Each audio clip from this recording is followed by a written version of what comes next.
திரிஷா மாதிரி எத்தனை திரிஷா அந்தரங்க வாழ்க்கையில் இருக்காங்கன்றது தெரியல. கட்டினவளை விட்டுருவாரு, வயசுக்கு வந்த பசங்களை விட்டுருவாரு. இவரு மட்டும் தனிப்பட்ட வாழ்க்கையா.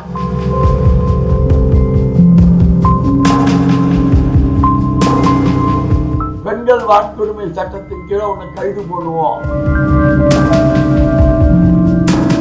விரட்டிக்கிட்டே இருக்கிறாங்க. விஜய்க்கு நெருக்கடி கொடுத்துக்கிட்டே இருக்காங்க.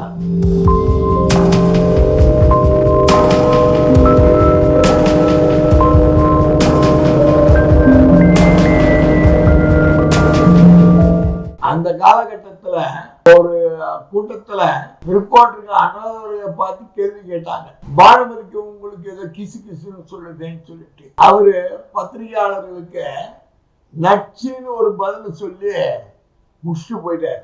அதோட அதுக்கு எண்டு முடிஞ்சு போயிடுச்சு.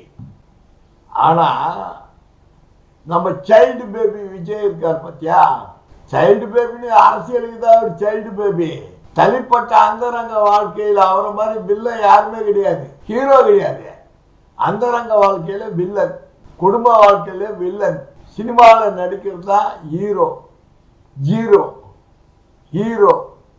அதனால சமீபத்தில் ஜெயம் ரவி கூட இந்த மாதிரி ஒரு கிசு கிசுப்புல மாட்டி அவன் ஒய்ஃபோட வந்து இதே காம்பினேஷன்ல வந்து எல்லாருடைய இதையும் வாயை பொத்தினார் சினிமாவில். ஆனா சங்கீதா கோர்ட்டுக்கு ஓப்பனா கோர்ட்டுக்கு போய் வழக்கு தாக்கல் பண்ணி அது வெளிச்சத்துக்கு வந்த பிறகு கல்பாத்தி அகோரன்னு திரைப்பட தயாரிப்பாளர், பிரம்மாண்டமான தயாரிப்பாளர், அவருடைய இல்ல திருமண ரிசப்ஷனுக்கு ரொம்ப அருமையா விஜயும் திரிஷா ஒரே யூனிஃபார்ம் காஸ்டியூம் ட்ரெஸ் ஒரே கார் பகிரங்கமா வந்து அசத்திட்டார்.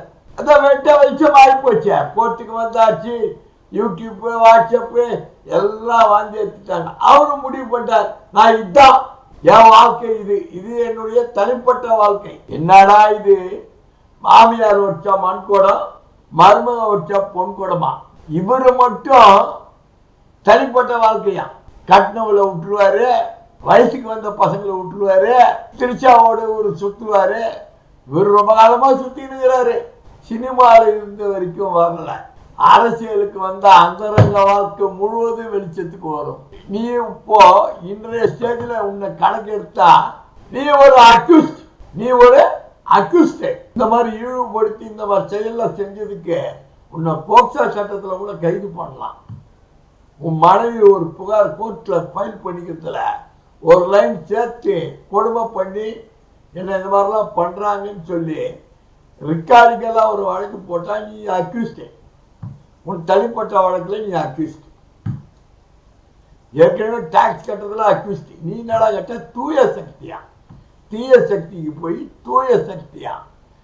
தூய சக்தி தீய சக்தி உன்னை விட்டு வச்சுக்கிறது காரணமே தூய சக்தி விட்டு வச்சுக்கிறது உன்னை. நீ தான் தீய சக்தி. இன்னைக்கு வெட்ட வெளிச்சமா வந்துடுச்சா.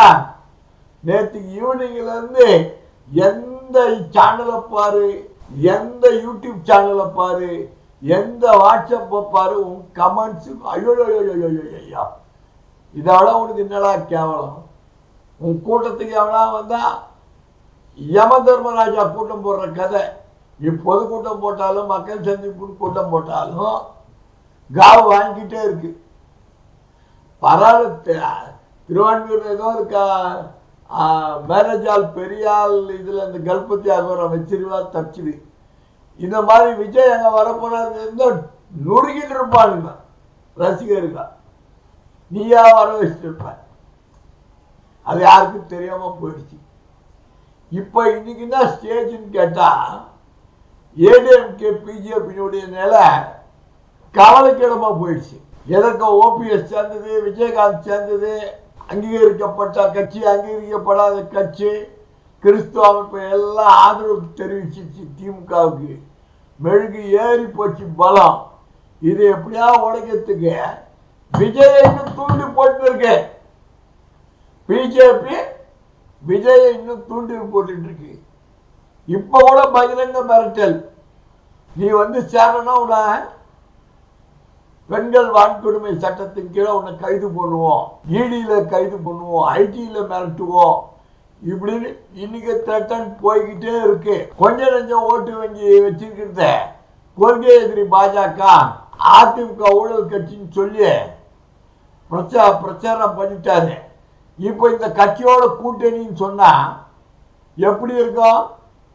டிப்டி சிஎம் தரோம், உனக்கு 50 தொகுதி தரோம், பிஜேபி நெருக்கடி கொடுத்துக்கிட்டே இருக்கு.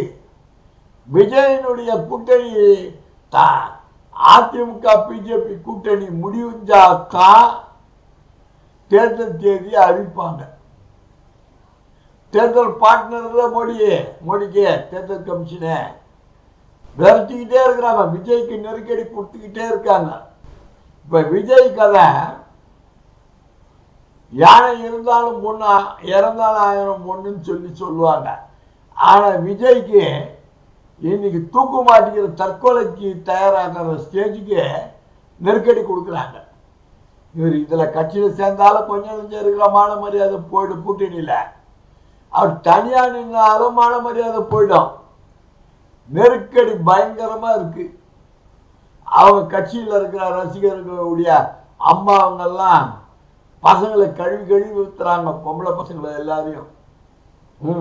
அதான் சினிமாக்காரன் மாதிரி இன்னும் எத்தனை வச்சிருக்கான்னு தெரியல, வருஷம் வரும் பொழுதடி அப்படின்னு பொட்டை பசங்களை பொம்பளைங்க நெருக்கு திட்டி சமாதானப்படுத்துறாங்க. இன்னும் திரிஷா மாதிரி எத்தனை திரிஷா அந்தரங்க வாழ்க்கையில் இருக்காங்கன்றது தெரியல. இதனாலதான் சோபாவும் எஸ் ஏ சந்திரசேகரன் சண்டை போட்டுன்னு தனியா இருக்காங்க. நீ ஒரு தனி மரமா இருக்க, பனையூர்ல நீ ஒரு தனி மரமா இருக்க. என் வீடு எங்க இருக்கு தெரியுமா? என் வீடு எங்க இருக்கு தெரியுமா? எந்த நாட்டில் இருக்கு? நீ எந்த வீட்டுல படுக்கிறன்னு யாருக்கையா தெரியும்? உன் வீடு ஒரு வீடா இருந்தா எல்லாருக்கும் தெரியும். திருச்சா வீடு ஒன்னாச்சு, அடுத்தது எவன் வராளோ எவன் வீட்டுல இருக்காளோ யாருக்கு தெரியும்? வந்துடும். அரசியலுக்கு வந்துட்டல்ல, உன் கரு எடுத்துருவாங்க பாரு. பம்பரமா போயிட்டு இருக்கு. உன்னை எதிர்நோக்கி பிஜேபிக்காரன் விரட்டிக்கிட்டே இருக்கான். அவனுக்கு தோல்வின்ற பயம் வந்துடுச்சு தமிழ்நாட்டில். இந்த தில்லாலங்கடி மோடி மஸ்தா மேல ஜீம்பும்பா மேல ஒன்றும் நடக்காது. அப்படி ஏதாவது நடந்தா மக்கள் புரட்சி நடக்கும்.